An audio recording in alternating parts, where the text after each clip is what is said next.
Le don de prophétie était un don temporaire donné par Christ pour poser les fondements de l'Église universelle. Éphésiens 2:20. Les prophètes annonçaient des messages du Seigneur pour les croyants du premier siècle. Ces croyants n'avaient pas comme nous aujourd'hui la chance d'avoir une Bible complète.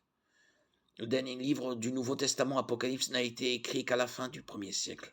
Ainsi le Seigneur a accordé à des hommes le don de prophétie pour qu'ils annoncent des messages de Dieu jusqu'à ce que le canon des Écritures soit complet. À noter que l'enseignement actuel du rétablissement des ministères de prophètes et d'apôtres est bien éloigné de ce qu'en disent les Écritures. Ses partisans affirment que la parole des apôtres et ses prophètes ne pouvait être contestée, ni même remise en question parce que s'opposer à eux revenait à s'opposer à Dieu.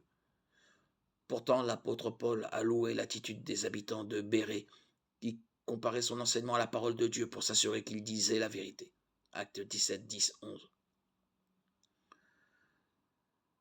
Paul a écrit aux Galates que si quelqu'un, y compris lui-même, annonçait un autre évangile, cette personne serait maudite. Galates 1, 8, 9. En toute chose, Paul désigne la Bible comme autorité ultime. Les hommes qui se disent apôtres et prophètes aujourd'hui se font eux-mêmes autorité finale, ce que Paul et les 12 n'ont jamais fait.